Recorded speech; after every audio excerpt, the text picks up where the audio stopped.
যে তোমাকে দেখার জন্য কখনো ছুটে আসেনি, যে তোমাকে পাওয়ার জন্য কখনো পাগলামো করেনি। মনে রেখো, তোমাকে হারাবার ভয় ও তার নেই।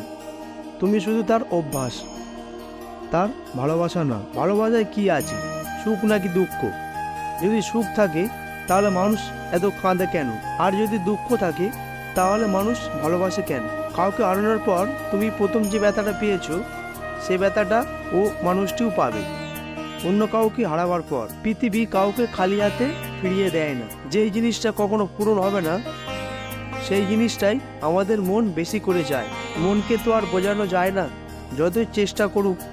মানুষের মনটা নির্লজ্জ, তাই পাবে না জেনেও বায়না ধরে। মাঝে মাঝে খারাপ সময়টাই সন্ধান দেয় ভালো সময়ে, পথটা ছিনিয়ে দেয়। বর্তমান সময়ে মানুষের সাথে বেশি মিশলেই বিপদ। আসলে কোনটা মানুষ আর কোনটা অমানুষ বোঝা কঠিন। সঠিক মানুষ কখনো মনের মানুষকে ছেড়ে যায় না, সবসময় একটা বাহানা খোঁজে পাশে থাকার জন্য। কিছু কথা বলা আজীবন বাকি রয়ে যায়, কারণ দূরত্বটা আকাশ সমান হয়। একটি মনের মানুষকে তো হারিয়ে বেঁচে থাকা যায়, কিন্তু তার খালি জায়গাটা হাজার মানুষকে দিয়েও পূর্ণ করা যায় না। চোখের জল ঝরিয়ে কোনো লাভ নেই, কারণ এই পৃথিবীতে বেশিরভাগ মানুষ বেঈমান। কিছু মানুষ ভালোবাসা প্রকাশ করে কম, কিন্তু তাদের ভেতরে থাকা আকাশ সমান ভালোবাসা। সম্পর্কের নামে যাই হোক না কেন, মন খারাপের সময় যে পাশে থাকে সেই সবচেয়ে কাছের মানুষ। বিশ্বাস জিনিসটা বড় অদ্ভুত।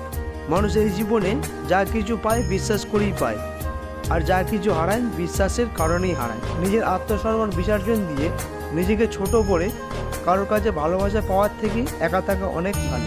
জীবন বদলাতে সময় লাগে, কখনো কখনো সময় বদলাতে সারা জীবন লেগে যায়। ভালোবাসাটা অন্যায় নয়, কিন্তু ভালোবাসার নামে অভিনয় করাটা চরম অন্যায়। যার জীবনে মায়ার পরিমাণ যত বেশি, তার জীবনেও কষ্টের পরিমাণও তত বেশি। তাই জীবনে যত মায়া কমাতে পারবেন ততই ভালো থাকবেন।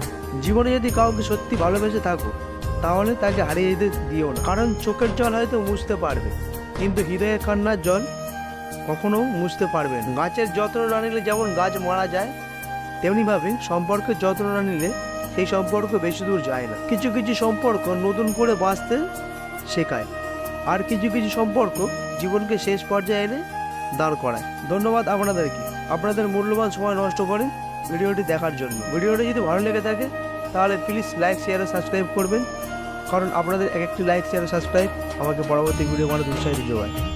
ভালো থাকবেন, সুস্থ থাকবেন, ঈশ্বর আপনাদের মঙ্গল করুক।